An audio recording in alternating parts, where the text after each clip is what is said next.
अस्सलामु अलैकुम मुअज़्ज़ज़ ख़वातीन व हज़रात, इस तरह की प्यारी प्यारी वीडियो देखने के लिए हमारे चैनल को सब्सक्राइब करें और बेल के आइकॉन को दबाएं ताकि आपको हमारी वीडियो सबसे पहले मिलती रहे।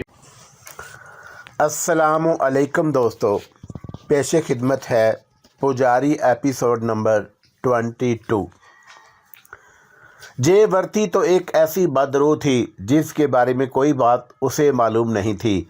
जबकि संधारनी ने सुनीता को अपनी पूरी कहानी सुना दी और सुनीता उसके बारे में सब कुछ जान चुकी थी कि वो कम अज़ कम बेज़रर थी। बाकी जो उसका अपना मशगला था तो सुनीता जैसी लड़की उससे भला क्यों खौफज़दा हो सकती थी, क्योंकि वो भी एक डायन थी और खून उसकी ज़िंदगी की ज़मानत था। संधारनी के बारे में अलबत्ता उसे इल्म था कि संधारनी को कितने अरसे के बाद खून की ज़रूरत होती है। अजय देव जी फंस रहे थे तो अब ये उनका ज़ाती मामला था। संधारनी ने सुनीता के कान में कहा कि असल में एक और बात भी है सुनीता, वो ये कि इस आदमी को सज़ा मिलनी चाहिए। खूबसूरत नौजवान और भोली भाली लड़कियों को अपने शैतानी जाल में फांस कर ये लोग ज़िंदगी से महरूम कर देते हैं। ऐसे लोगों को हम जैसी बला का सामना भी करना चाहिए ताकि उन्हें भी इस बात का पता चले कि ज़िंदगी में बुराई का क्या अंजाम होता है। सुनीता खामोश हो गई। संधारनी का मौक़िफ़ उसे मुनासिब ही लगा। बहरहाल सफ़र जारी रहा। अजय देव जी सुनीता पर अपनी अनायतों की बारिश करते रहे, यहाँ तक कि दिल्ली आ गया, एक अजीम शान शहर जहाँ ज़िंदगी बड़ी तेज़ रफ्तार थी। बंदरगाह होने की वजह से सनतें भी बहुत ज़बरदस्त थीं। आला दर्जे के होटल बिखरे हुए थे। अजय देव सुनीता को पूरी तरह अपने जाल में फांसने के लिए तैयार हो गए थे। चुनाचा स्टेशन से बराह रास्त टैक्सी लेकर वो साहले समुंदर पर जा निकले और फिर समुंदर से थोड़े फासले पर एक इंतहाई खूबसूरत इमारत में दाखिल हो गए। इमारत की चौथी मंजिल पर यह फ्लैट था। तेज़ रफ्तार लिफ्टें लगी हुई थी। जदीद तरीन इलाका था, बड़े लोगों की रिहाइशगाह, बल्कि ये कहा जाए तो गलत ना होगा कि बड़े लोगों की आला ऐशगाह। फ्लैट भी बेहद शानदार, हर तरह से आसाइशों से भरा हुआ था। यहाँ पहुंचकर अजय देव ने कहा, वैसे तो मैं आपके लिए यहाँ 10 मुलाजिम भेज सकता हूँ सुनीता जी, जो आपकी हर तरह की आसाइश का ख्याल रखेंगे, लेकिन मुलाजमों के आ जाने पर 2 बातें होती हैं। पहली बात तो ये कि जिन चीज़ों को हमने यहाँ इतनी उम्दगी से लाकर रखा है, मुलाजिम उनकी कदर नहीं जानते और उनका सत्यानाश कर देते हैं। और दूसरी बात यह कि फिर तन्हाई नहीं रहती, वो किसी न किसी तरह सर पर मुसल्लत रहते हैं और अगर हम उन्हें यहाँ 4 घंटे के लिए ले आए तो हमारी सारी कहानी हमारे घर पहुँच जाती है। अजय देव जी अजीब से अंदाज में हंसने लगे, फिर बोले, मतलब ये है कि आपको खाना खुद ही पकाना पड़ेगा। रसोई भरी पड़ी है, हर चीज़ मौजूद है और जो नहीं है वो भी आ जाएगी। और फिर सुनीता जी कभी कभी बाहर का भी खाना खा लिया करेंगे, हमारा आपका साथ तो रहेगा ना। सुनीता बेचारी हर बात पर गर्दन हिलाती रही और उसके अंदर इतनी हिम्मत नहीं थी कि वह अपनी कोई राय पेश करती। अजय देव जी ने कहा कि अब मैं चलता हूं, आप यहाँ बिल्कुल आराम से रहें, मैं ज़रा अपने मामलात जाकर देख लूँ। दोबारा बहुत जल्द आपसे मुलाकात करूँगा, आप किसी बात की चिंता ना करें, सब कुछ भगवान का दिया यहाँ मौजूद है, ठीक है जी, सुनीता ने कहा और अजय देव मुस्कुराते हुए बाहर निकल गए। जैसे ही वो बाहर निकलने संधारनी ने कह के सुनीता के कानों में उभरने लगे और फिर संधारनी ज़ाहिर हो गई, नन्ही सी हसीन मूर्ति, लेकिन उसके अंदर जो कुव्वतें पोशीदा थी वो बेमिसाल थी। उसने कहा कि सुनीता, सचमुच तुम्हें तन्हाई तो महसूस होगी, मैं तुम्हारी तन्हाई दूर किए देती हूँ। ये कहकर संधारनी ने अपना कद बढ़ाना शुरू कर दिया और थोड़ी देर के बाद सुनीता के सामने जो हसीन शक्ल आई वो देखने के काबिल थी। संधारनी ने एक खूबसूरत साड़ी बांधी हुई थी और उसका रंग चंपा के फूल की मानद था और उसके चेहरे के नकूश इतने हसीन थे कि कोई एक बार देख ले तो जिंदगी भर के लिए तड़पता रह जाए। सुनीता उसे देखती रह गई। फिर उसने कहा कि नन्ही सी मूरत की शक्ल में तुम ठीक से महसूस भी नहीं हुई थी और तुम तो बड़ी सुंदर हो संधारनी। ये सुंदरता ही मेरे लिए वबाले जान बन गई है। एक बात पूछूं? हाँ, तुम्हें जो शक्ति हासिल हुई है, तुम अपने उस रंग और रूप और हुस्न के बाद उस शक्ति के जरिए सारे संसार को अपने चरणों में ला सकती हो। संदारनी के चेहरे पर उदासी फैल गई। उसने कहा, नहीं, ऐसा नहीं हो सकता। क्यों? बस जो तिलस्म मुझ पर तारी होता है उसके तहत मैं अपने तौर पर संसार में कुछ नहीं कर सकती। हाँ, दूसरों को इतनी शक्ति दे सकती हूँ कि जो जो मन चाहे करें। संदारनी, वैसे तुम्हारे मन में और भी ऐसी कोई बात है क्या? मतलब ये कि इंसान के जीवन में बहुत सारी ख्वाहिशें होती हैं, वो बहुत कुछ चाहता है, और तुमने अपने मन में ऐसी किसी चाहत का तस्वर किया? देखो, मैं तुम्हें बताऊं, आओ आराम से बैठते हैं। ये जगह तो वाकई बड़ी खूबसूरत है। उस बालकनी में चलते हैं, वहाँ से समुंदर का नज़ारा भी होगा। हाँ, ये तो है, आओ चलें। और फिर सुनीता और संधारनी बालकनी में पहुंची। हकीकतन दूर दूर तक के मनाजर बेहद हसीन थे। देख कर ही लुत्फ आ रहा था। संधारनी ने कहा, संसार बहुत खूबसूरत है। देखो, ये लोग जो पानी से खेल रहे हैं, अगर तुम समझती हो कि ये सब बेफिक्र हैं तो ये हमारी गलती होगी। संसार में सारे के सारे बड़े अजीब हैं। उनके रहने सहने का अंदाज जैसा भी है, लेकिन अंदर से ये भी दुखी होंगे। हम अपनी बात कर रहे थे। हाँ, बाकी हम अपनी बात कर रहे थे। मैं तुमसे ये कह रही थी कि मैं बराह रास्त कुछ नहीं कर सकती, लेकिन तुम्हें हर तरह की मदद दे सकती हूँ। संदारनी, हम कुछ सोचेंगे, बहुत सोचेंगे। मैं तुम्हें अपने बारे में बता चुकी हूँ। मेरे माता पिता भी बेचारे जुल्म का शिकार हुए और एक शैतान ने उन्हें ज़िंदगी से महरूम कर दिया। इसमें कोई शक नहीं कि परदेवता को मैंने ऐसा सबक दिया था कि वो जीवन भर तड़पता रहेगा। पहले मुझे ऐसी बातों का अंदाज़ा नहीं था, मगर अब मैं ये कह सकती हूँ कि दुनिया से बहुत ज़्यादा वाकिफ़ हो गई हूँ। हाँ, क्यों नहीं। और एक बात बताऊं तुम्हें, हम दोनों खून पीती हैं। हमारे मन में खून की स्याही जमती जा रही है। संसार में बहुत सी बातें हम सोच तो सकते हैं, उन पर अमल भी कर सकते हैं, मगर मन की कालक छुटाना हमारे बस की बात नहीं। हमें प्रेम रोग नहीं लगाना होगा। बाकी दिल अगर किसी पर आ ही जाए तो दूसरी बात है। वैसे मैं तुम्हें एक बात बताऊं, मेरे मन में तो ऐसी कोई बात कभी नहीं उभरती। मैं तो इन एहसास से दूर हो चुकी हूँ। सुनीता हंसने लगी और फिर उसने कहा, संसार में लोग देवी देवताओं के चक्कर में फंसते हैं। कभी कोई किसी बैर को कब्जे में कर लेता है, मगर ऐसी कोई संदारनी किसी के कब्जे में नहीं आई होगी जो एक अच्छी सहेली है और साथी भी। संदारनी हंसकर बोली। फिर दोनों सहेलियों की तरह खाने पीने का बंदोबस्त करने लगी। संदारनी हंस दी। उसने कहा कि अपने अजय देव जी जल्द ही नाज़िल होने वाले हैं। वैसे उन्होंने यहाँ सारे बंदोबस्त कर रखे हैं। क्या ख्याल है? एक बात और कहूँ तुमसे कि मैं असली शक्ल में किसी के सामने नहीं आऊँगी, और इस बात का ख्याल रखना। हाँ, अगर कोई बहुत ही अहम मसला हो तो दूसरी बात है। ठीक कहती हो, मैं ख्याल रखूँगी, सुनीता ने कहा। खाने वगैरह से फरागत के बाद उन दोनों ने पूरा फ्लैट देखा।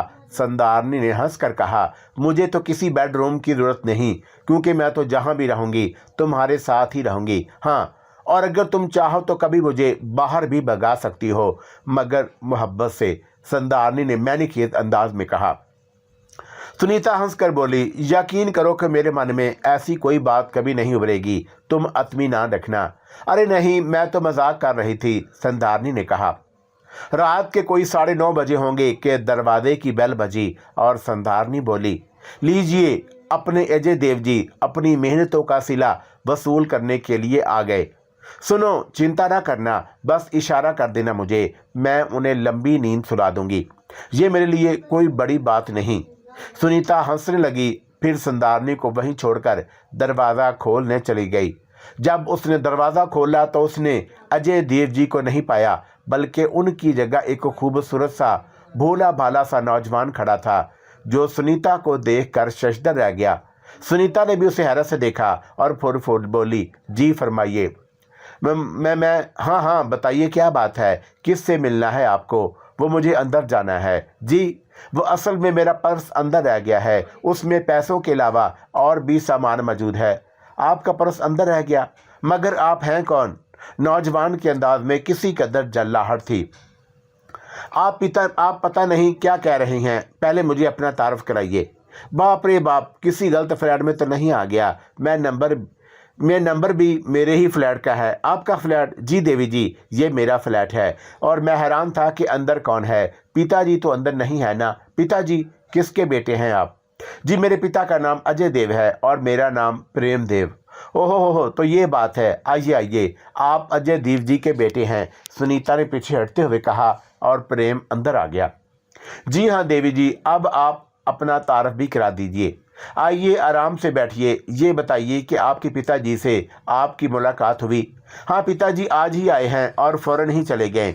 अब वो कल या परसों आएंगे। गुड, आइए अंदर आइए ना, आप तो बिला वजह परेशान हो गए हैं प्रेम जी, सुनीता ने कहा और प्रेम को लिए हुए अंदर चली गई। नौजवान लड़के की उम्र 23-24 साल से ज़्यादा नहीं थी। चेहरा इंतहाई दिलकश, बदन खिलाड़ियों जैसा, तंदुरुस्त तवाना, अच्छे नकोश का मालिक।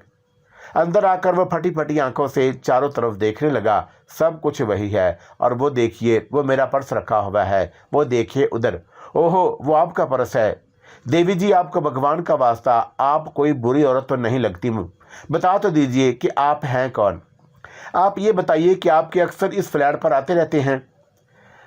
बाबा, मेरे पिताजी का फ्लैट है और परसों मैं यहाँ ही था और कल यहाँ से चला गया था और ये पर्स भूल गया। मसरूफियत ऐसी थी कि लेने नहीं आ सका। अब इस वक्त फुर्सत मिली तो मैं ये पर्स लेने आ गया, मगर मैं सोच भी नहीं सकता था कि यहाँ कोई और होगा। इत्तेफाक की बात है कि आपके पिताजी ने आपको इसके बारे में बताया नहीं होगा। हाँ, मुझे बिल्कुल नहीं मालूम था। चलिए अब आप ही बता दें। प्रेम सोफे पर बैठ गया। अब वो किसी कदर मुतमईन नजर आ रहा था।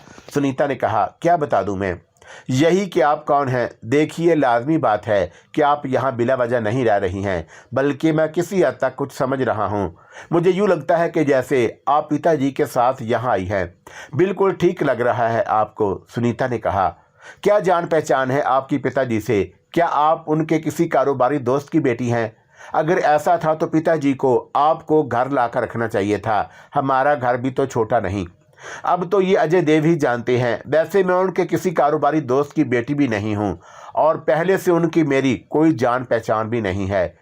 रेल के सफ़र में मैं उन्हें मिली थी, यहाँ दिल्ली आ रही थी कि अजय देव ने मुझे यहाँ रहने की पेशकश कर दी, वरना मैं किसी होटल में ठहरती।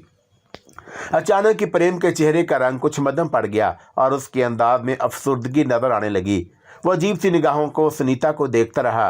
फिर उसने कहा कि देवी जी, आप अपना नाम बताना पसंद करेंगी? मुझे सुनीता है मेरा नाम। सुनीता जी, आप दिल्ली कैसे आई हैं? रेल से, सुनीता ने कहा और हंस पड़ी। नहीं, प्लीज़ मुझे बताइए कि आप कौन हैं, कहाँ रहती हैं? सुनीता, दिल्ली में आपको क्या काम है? ये तो आपको बता चुकी हैं कि पिताजी से पहले आपके तलकात या जान पहचान नहीं थी। रेल में ही आपसे उनकी मुलाकात हुई। बस यूँ समझ लीजिए, प्रेम जी के हालात की चक्की में पिसती हुई दिल्ली आ निकली। कोई माली परेशानी नहीं है मुझे, लेकिन यहाँ किसी से जान पहचान नहीं थी। अजय देव जी ने मुझे मुखलसाना पेशकश की तो मैंने सोचा कि थोड़ा वक्त गुजार लूँ और उसके बाद दिल्ली में अपने लिए कोई ठिकाना तलाश कर लूँगी। ओहो सुनीता देवी, मैंने संसार बहुत ज़्यादा नहीं देखा, लेकिन जितना भी देखा है उससे थोड़ा बहुत अंदाज़ा मुझे ज़रूर है कि बुरे लोग कैसे होते हैं और अच्छे लोग कैसे। भगवान की सौगंध, ना जाने क्यों आप मुझे चेहरे से बुरी नहीं लगती और मेरी किसी बात का बुरा नहीं मानिएगा। जो बात मन में है कह दे रहा हूँ। आपके अलावा कोई और होती तो कुछ ना कहता और खामोशी से यहाँ से चला जाता। प्रेम जी, जो कहना चाहते हैं साफ साफ कह दीजिए। मेरे पिताजी अयाश फितरत के मालिक हैं। मजाज में आवारगी हमेशा से है। माताजी और उनकी इस बात पर कभी नहीं बनती और उन्होंने ना जाने क्या क्या चक्कर चला रखे हैं। बस तबीयत ऐसी है। उनका बेटा होने की हैसियत से मुझे ये बात नहीं कहनी चाहिए, लेकिन ना जाने क्यों आपको देखकर दिल चाहता है कि आपको इस बात से आगाह कर दूं। अगर आप कोई सीधी सादी खातून हैं तो देवी जी, पिताजी के चक्कर में ना फंसें और यहाँ से कहीं और चली जाएं। और माफ़ कीजिए, अगर आप अपनी मर्ज़ी से यहाँ रहना पसंद करें तो भगवान की सौगंध, मैं आपको नहीं रोकूंगा। बस इससे ज़्यादा मैं कुछ नहीं कहना चाहता। वो अपनी जगह से उठा और तेज़ी से दरवाजे की जानिब बढ़ गया। सुनिए तो सही प्रेम जी, सुनिए तो सही। सुनीता ने उसे पुकारा, लेकिन वो नहीं रुका और तेजी से दरवाज़ा खोलकर बाहर निकल गया। सुनीता चंद कदम आगे बढ़ी तो उसे संधारनी की आवाज़ सुनाई दी, जाने दो जाने दो, आएगा फिर आएगा। सुनीता के कदम रुक गए, लेकिन वो देर तक प्रेम की बातों के तासर में डूबी रही थी। जाओ, दरवाज़ा तो बंद कर दो, फ्लैटों के दरवाजे खुले नहीं होने चाहिए, पता नहीं कब कौन घुसता चला आए, संधारनी ने कहा। सुनीता बोझल कदमों से आगे बढ़ी, दरवाज़ा खोलकर बाहर झांका। प्रेम का दूर दूर तक पता नहीं था। वो अंदर वापस आ गई। कमरे में पहुंची तो संधारनी अपने मुकम्मल कदोकामत के साथ सोफे पर बैठी हंस रही थी। उसने कहा, सुनीता, औरतों के बारे में ये बात मशहूर है कि वो किसी की उम्र का कोई हिसाब नहीं रखती, यहाँ तक कि अपनी उम्र भी भूल जाती हैं। अब मैं अपनी और तुम्हारी उम्र का तर्जिया तो नहीं करूँगी, लेकिन अपने तजर्बे की वजह से मैं तुमसे उम्र में बहुत बड़ी हूँ। मैं समझी नहीं। एक एक बात पर उदास हो जाना कच्ची उम्र की निशानी है। चलो, उम्र कच्ची हो तो कोई बात नहीं, लेकिन अगर कोई नौजवान लड़की तनहा हो तो उसे कच्ची उम्र की बातें नहीं सोचनी चाहिए। अब तुम उस लड़के की बातों से यूं उदास हो गई।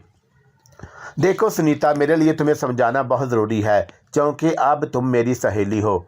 संसार में ना जाने कैसे कैसे चेहरे बिखरे हुए हैं, ना जाने कैसी कैसी कहानियाँ पड़ी हुई हैं, और अगर हम हर कहानी से इस तरह मुतासर हो गए तो जीना मुश्किल हो जाएगा, तुम्हारा भी और मेरा भी। कहानियाँ बेशक सुनो, मगर अपने मन में उनके लिए जगह मत रखो। ये लड़का तुम्हारे मन को भाया है ना? क्या? सुनीता चौंक पड़ी। अच्छा लगा है ना तुम्हें? और उसकी बातें भी अच्छी लगी हैं? गलत। उसका भरा हुआ बदन, दूध जैसा रंग, हल्के हल्के शेव के बाल, शरबती आंखें, मुस्कुराते होंठ, सारी चीज़ें तुम्हें पसंद आई हैं। सुनीता हंस पड़ी, फिर बोली, और मुझसे ज़्यादा तो तुम उसे गौर से देख रही थी संधारनी। हाँ, मेरा तो और कोई काम ही नहीं था। बातें तो तुम कर रही थी और देख मैं रही थी उसे। नहीं संधारनी, मैंने उसे किसी ऐसे वैसे अंदाज से नहीं देखा। वो बेशक एक सीधा सादा मासूम सा लड़का है, अच्छा तो लगता है, मगर वो अब ऐसे भी नहीं कि हर ऐरे गैरे को देखकर इंसान के पांव फिसल जाएं। बस यही मैं तुमसे कहना चाहती थी। असल में अब हमें साथ साथ जीवन गुजारना है। पता नहीं कितने अरसे साथ रहेंगे, पता नहीं कैसे कैसे हालात हमें पेश आएंगे। मेरा मतलब यह है कि दोनों ही मज़े की ज़िंदगी गुजारेंगे, क्या समझें? हाँ, ठीक कह रही हो, लेकिन बात तो बड़े मज़े की निकली। अजय देव के बारे में तो खैर हमें यह अंदाज़ा हो चुका है कि लाला जी किस तरह के आदमी हैं, लेकिन ये लड़का दिल पर एक नक्श छोड़ गया है। आप बताओ कि हमें क्या करना चाहिए? देवी जी, ये बात तो हमें मालूम थी कि अपने अजय देव जी रंगीन मिजाज आदमी है और आपको देखकर फिसल पड़े, मगर अभी थोड़ा सा वक्त गुजार लो। ये बात तो मैं तुमसे कह चुकी हूँ कि तुम अपने बारे में बिल्कुल चिंता ना करो, जो भी होगा उसे देख लिया जाएगा, क्या समझी? पहले ज़रा दिल्ली के हालात देखेंगे, बाद में देखेंगे क्या करना है। चलो ठीक है। सुनीता भी मुस्कुरा दी। फिर वो काफ़ी देर तक बालकोनी में खड़ी शोर मचाते समुंदर को देखती रही, जो चढ़ते चांद के साथ चांद को छूने की कोशिश में मसरूफ़ था। सुनीता ने कहा, मुझे नींद आ रही है, चलो फिर सो जाओ, संधारनी ने कहा। सुनीता बेड पर आकर सो गई। अलबत्ता दूसरे दिन वो उस वक़्त जागी जब कोई उसका पाँव पकड़कर हिला रहा था। सुनीता चौंक कर उठ गई। जहन में संधारनी ही आई थी, लेकिन एक अजनबी को देखकर वो सहम गई। कुछ लम्हों में उसने होशो हवास पर काबू पाकर उस चेहरे को पहचान लिया। वो अजय देव के सिवा कोई और नहीं था। वो जल्दी से उठकर बैठ गई। अजय देव हंसकर बोले, जवानी की नींद भी कैसी होती है। बहुत देर से बैठा हुआ था, सोचा जगा ही दूं। आप इतनी सुबह? और दरवाज़ा तो मैंने लॉक कर दिया था। अजय देव जी हंसने लगे, फिर बोले, इस दरवाजे की वह चाबी मेरे पास है। ये चाबी असल में ऐसी है कि अगर दरवाज़ा अंदर से बंद हो तो बाहर से खोला जा सके। ऐसा ताला मैंने खुद लगवाया है और मेरे अलावा किसी और को इसके बारे में कुछ नहीं मालूम। तो मैं दरवाज़ा खोलकर अंदर आ गया। आप घबराओ नहीं सुनीता, मैं तुम्हारा दोस्त हूँ, दुश्मन नहीं। अगर चाहो तो जाओ, वाशरूम में हो आओ, मैं इंतज़ार कर रहा हूँ। अजय देव जी वहाँ से उठे और एक सोफे पर जा बैठे। उससे ज़्यादा कमीनगी की बात और कोई नहीं हो सकती कि किसी सोती हुई लड़की के पास आ बैठें और अपनी हरकतों का इजहार करते रहें। गुसल खाने में मुंह हाथ धोते हुए वो यही सोच रही थी कि शीशे में संदारनी नजर आई, जो उसके कंधे पर खड़ी हुई थी और हंस रही थी। सुनीता ने कहा कि तुम मौजूद हो, देखा तुमने उस पापी को। पाप न करें तो पापी कैसे कहलाएं, लेकिन अब मुझे गुस्सा आने लगा है तुम पर। क्यों?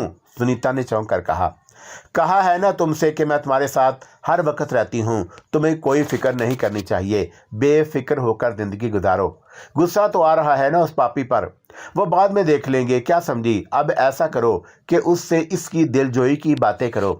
पापी हत्यारा कहीं ना जाने कैसे अंदर आ मरा। ज़रा देखो, दरवाजे की ऐसी चाबी बनवा रखी है जो सिर्फ उसके पास है और किसी भी समय दरवाज़ा खोलकर अंदर आ सकता है। हाँ, बुरा आदमी है, मगर हर बुरे को उसकी बुराई की सज़ा ज़रूर मिलती है और इसे मिलेगी, ज़रूर मिलेगी, संधारनी ने कहा। संधारनी की बातों से सुनीता काफ़ी हद तक मुतमिन हो गई और फिर वह बाहर निकली। अजय देव भी जैसे दरवाजे पर आंखें लगाए हुए बैठे थे, भूखी निगाहों से उसे देखने लगे। सुनीता बाहर आ गई तो अजय देव जी बोले, सुनीता जी, मेरा ख्याल है किसी चीज़ की ज़रूरत तो नहीं पेश आई होगी, लेकिन अगर ऐसा है तो आप मुझे बताइए, मैं अभी भाग कर ले आता हूँ। आज नाश्ता मैं आपके साथ करूँगा। मैं नाश्ता बनाती हूँ अजय देव जी, मेरा ख्याल है कि आपके किचन में सारी चीज़ें मौजूद हैं, सुनीता ने कहा। उसे मेरा किचन क्यों कहती हो? यह तुम्हारा किचन है, अजय देव जी बोले। सुनीता किचन में आ गई। संधारनी ने हंसकर कहा, वाह अजय देव जी, तुम उस पर सारा हक जमा चुके हो। दिल तो चाहता है कि पापी को नाश्ते के बजाय जहर खिला दूं। अरे नहीं सुनीता, संसार में हर तरह के लोग होते हैं और फिर ऐसे लोग तो बड़ा मज़े की हुआ करते हैं। इनकी बेवकूफ़ी की बातों से मज़ा आता है। अब तुम देखो ज़रा इन अजय देव जी को क्या समझ रहे हैं, और ये अपने आप को सोच रहे हैं कि कोई बहुत बड़ा कारनामा सर अंजाम दिया है। हालांकि अभी इतने जूते पड़ सकते हैं सर पर कि गिने भी ना जा सकें। सुनीता खामोश हो गई और उसने नाश्ता बनाया और अभी वो नाश्ते की तैयारियों में मसरूफ़ ही थी कि अजय देव जी किचन में आ गए और हंसकर बोले, सुनीता, कभी कभी इंसान का बच्चा बन जाने को दिल चाहता है। यकीन करो कि तुम्हें उस समय किचन में काम करते देखकर ना जाने मेरे मन में कैसे कैसे ख्यालात उभर रहे थे, और नाश्ता बनाने में मैं तुम्हारी मदद करूं। नाश्ता तो मैं बना चुकी हूँ अजय देव जी, लेकर आ रही हूँ। चलो ठीक है, इसी में तुम्हारा साथ देता हूँ। अजय देव ने नाश्ता ट्रे में लगवाया और उसके बाद सुनीता के साथ कमरे में आ गए। चलो तुम्हारा काम अब ख़त्म हो गया, मैं अपना काम शुरू करता हूँ। अपना काम? सुनीता ने चौंक कर देखा। मेरा मतलब है मैं नाश्ता लगाकर चाय बनाकर तुम्हें देता हूँ। नहीं अजय देव जी, अपना काम मैं खुद करूँगी, सुनीता बोली। जैसे तुम्हारी मर्जी, तुम्हारा घर है भाई, जो मन चाहे करो। नाश्ता खामोशी से किया गया और उसके बाद अजय देव बोले, मैं आज के पूरे दिन का प्रोग्राम बना चुका हूँ। जैसा कि तुमने मुझे रेल में बताया था कि तुमने पूरी तरह दिल्ली नहीं देखा है। ये बड़ा खूबसूरत इलाका है, ना सिर्फ समंदर है बल्कि आसपास में बहुत सी चीज़ें हैं। ख़ास तौर पर दिल्ली की एक चीज़ बड़ी मशहूर है, झील के किनारे सब्ज़ा है, एक झरना भी गिरता है, बल्कि उस झरने से झील बनी है। और थोड़ी देर के बाद हम यहाँ से चलेंगे और मैं तुम्हें वो इलाका दिखाऊंगा, वहाँ भी मेरा एक हट बना हुआ है। सुनीता ने कोई जवाब ना दिया, वो खासी मुतमिन हो गई थी। बहरहाल अजय देव जी काफ़ी देर तक बातें करते रहे और उसके बाद उन्होंने कहा, चलो सुनीता, तैयार हो जाओ। एक काम करता हुआ आया हूँ मैं। असल में वही बात जो मैं तुमसे कह रहा हूँ। मीनेश के मन में बहुत से ऐसे ख्यालात होते हैं जिनकी वो जीवन भर परवाह नहीं कर पाता, और जब उनके पूरा होने की बारी आती है तो वक़्त पता नहीं कितना निकल चुका होता है। सुनीता जी, मैं तुम्हारे लिए एक लिबास लाया हूँ, ज़रा देखो और मुझे बताओ कि कैसा है। वैसे मैंने चश्मे तसव्वुर से वो लिबास तुम्हारे बदन पर सजा हुआ देखा है। कहाँ है वो लिबास? सुनीता ने पूछा। मैं लेकर आता हूँ, अजय देव जी बोले और कमरे से निकल गए। संधारनी ने कहा, पक्का पापी है कमीना कहीं का। लेकिन संधारनी, कुछ भी नहीं, तफरी करो और मुझे भी कराओ, कैसे तुम्हें इंसान बनाऊं? अरे मैं कह रही हूँ कि इस संसार में बहुत कुछ है। उदासी छोड़ो, जीना सीखो, हंसो, बोलो। संसार में किसी के लिए कुछ कर सकते हो तो ज़रूर करो, ये तुम्हारे मन की बात है। बस मुझे गुस्सा आता है उस पर। हंसो, बेचारे की आखिरी ख्वाहिश तो पूरी कर दो, पता नहीं आने वाले समय हमारे मन में उसके लिए क्या आ जाए, संधारनी ने कहा। और थोड़ी देर के बाद अजय देव जी लिबास लेकर आ गए। वाकई लिबास बहुत खूबसूरत था और उसने आरती से कहा, पहन लो। आप बाहर जाइए अजय देव जी। हाँ चला जाता हूँ। वो बाहर चला गया तो सुनीता लिबास पहनने की तैयारी करने लगी। संदारनी हंसकर बोली, चाबी के सुराग से झांक रहा है, वॉशरूम में चली जाओ। सत्यानाश हो इसका, सुनीता ने कहा और लिबास लेकर बाथरूम में चली गई। फिर लिबास पहनकर बाहर आई तो उसने जोर से आवाज़ लगाई, अजय देव जी आ जाइए। अजय देव जी अंदर आ गए और भगवान की सौगंध, इतनी सुंदर लग रही हैं आप कि मैं बता नहीं सकता जी। और थोड़ी देर के बाद सुनीता अजय देव के साथ बाहर निकल आई। अजय देव बड़ा खुश नजर आ रहा था। नीचे एक कीमती का गाड़ी खड़ी हुई थी। हंस कर कहने लगा, घर वालों को धोखा देकर निकला हूँ। आपके साथ समय गुजारने के लिए ये कार भी मेरी अपनी नहीं बल्कि एक जानने वाले से मांगी है। हालांकि मेरे पास 3 कारें हैं, बस इसलिए नहीं लाया कि कहीं कोई पहचान ना ले कि ये मैं हूँ। सुनीता गहरी सांस ली और दिल में सोचा कि पापी पूरे का पूरा है। बहरहाल अजय देव जी उसे घुमाते फिराते रहे। वो उस झील की जानब भी गए जिसका उन्होंने तज़किरा किया था। वो बहुत खुश नजर आ रहे थे। झील पर पहुंचकर उन्होंने कहा, सुनीता जी, संसार में इंसान को उसके मन की कोई पसंदीदा चीज़ मिल जाए तो मेरा ख्याल है कि उसका जीवन बढ़ जाता है। हाँ, ये बात तो है, मगर अफसोस ये है कि अगर कोई पसंद करे और दूसरा उसे पसंद ना करे तो क्या होता होगा। मुझे इसके बारे में कुछ नहीं मालूम। काश आपको इसके बारे में मालूम होता, मैं समझी नहीं। फ़र्ज़ कीजिए मैं आपको पसंद करता हूँ और आपको पाकर बहुत खुश हूँ, लेकिन आप मुझे पसंद नहीं करती। हाँ, ये तो है, यानी आप मुझे पसंद नहीं करती। मैंने ये तो नहीं कहा, करती हैं, आप एक अच्छी आदमी हैं, बस। तो और क्या कहूँ। सुनीता जी, मैं आपको जीवन की गहराइयों तक उतारना चाहता हूँ। एक बात बताइए अजय देव जी, क्या इंसान को किसी पर थोड़ा सा एहसान करके फ़ौरन ही उसका बदला लेना चाहिए? अरे मैं फ़ौरन की बात कब कर रहा हूँ, वो देखो वो सामने बतखों का जोड़ा कितना सुंदर लग रहा है। अजय देव जी जल्दी से बोले, वो कौन है? और सुनीता ने एक तरफ इशारा किया, नारियल पानी वाला। मुझे नारियल पानी पिलाइए, सुनीता ने कहा और अजय देव जी जल्दी से उस तरफ दौड़ गए। सुनीता ने दांत पीसते हुए संधारनी को आवाज़ दी और संधारनी बोली, हाँ सुनीता, क्या बात है? मेरी तो खोपड़ी ऊट हो रही है, दिल चाह रहा है कि इस पापी को उठाकर झील में फेंक दूं। संधारनी खूब हंसी और बोली, बबुआ अच्छा नहीं लग रहा क्या? अपनी उम्र से कहीं छोटी बातें कर रहा है। देखो नारियल पानी लेने के लिए कितनी तेज़ी से दौड़ कर गया है। अभी मैं चाहूँ तो जब ये नारियल पानी लेकर आए तो ऐसी ठोकर लगाऊं इसे कि इसकी खोपड़ी ही फट जाए। लेकिन छोड़ो, हमारा क्या ले रहा है। वो देखो उधर, असल चीज़ तो उधर है। कहाँ? वो उस चट्टान की तरफ देखो, कौन है? और मुझे तो कोई नज़र नहीं आ रहा। वो प्रेम कपूर है, अपने पिता का पीछा कर रहा है। ओह! और सुनीता के मुंह से एक मध्यम सी आवाज़ निकली। वो बहुत देर तक प्रेम कपूर को देखती रही और फिर उसने संधारनी से कहा, ये कहाँ से आ गया? नीले रंग की एक कार में मुसलसल पीछा कर रहा है और अपने पिता की निगरानी कर रहा होगा, बेचारा, सुनीता ने कहा। इतनी देर में अजय देव जी नारियल हाथ में उठाए आ गया और सुनीता नारियल का पानी पीने लगी। सारा दिन उसी तरह गुजर गया और फिर रात का खाना खाने के बाद दोनों फ्लैट पर वापस आ गए। अजय देव ने कहा कि असल में सुनीता जी, मैं घर से ये कहकर निकला था कि मैं आउट ऑफ सिटी जा रहा हूँ, आपसे मिलना था। कल का कहकर आया था कि कल वापस जाऊँगा। आपको इतराज़ ना हो तो आज रात यहीं रुक जाऊँ। सुनीता एक लम्हे के लिए घबराई तो संधारनी ने उसके कान में कहा, रुक जाने दे सुनीता, चिंता क्यों करती है? सुनीता ने कहा कि अजय देव जी आपका घर है, भला मुझसे ये बात कहने की क्या ज़रूरत है? बहुत बहुत शुक्रिया सुनीता जी। फिर अजय देव जी फैलने लगे। उन्होंने एक अलमारी में से कुछ बर्तन निकाले और सुनीता से बोले, लोग इसे बुरी चीज़ कहते हैं, मगर थोड़ा सा हलक में उतार लो और उसके बाद जीवन के मज़े चखो। मुझे बताओ अब मैं क्या करूं? बद्रीनाथ ने कहा। सुनीता जिंदा है, महासांवली के मिशन पर काम कर रही है और अभी तक उसने वही किया है जो सांवली चाहता है, लेकिन वह महान आत्मा में दस्तूर उसकी तरफ बढ़ रही है और अगर दोनों का मिलाप हो गया तो फिर अनर्थ हो जाएगा।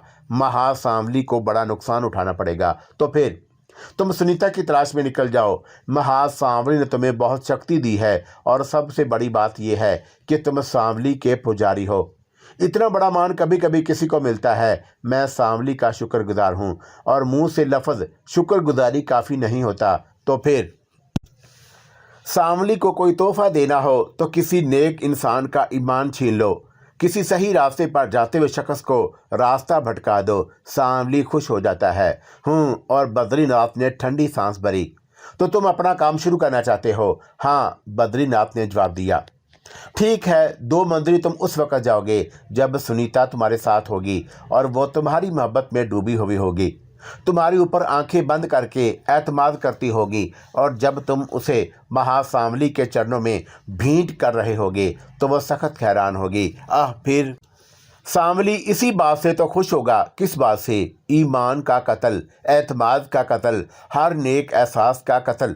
हे बद्रीनाथ ने है ना भगवान, कहना चाहा, लेकिन सोनालिया ने जल्दी से बढ़कर उसके मुंह पर हाथ रखकर उसका मुंह बंद कर दिया। मौत आ रही है तुम्हारी। सोनालिया की गुर्राहट बेहद खौफनाक थी। क्यों? बद्रीनाथ हैरत से बोला। क्या कहने जा रहे थे? मैं फिर वही। तुम्हें मालूम है कि सांवली के चेले वो बड़ा नाम नहीं लेते। ओ हाँ, मैं भूल गया था।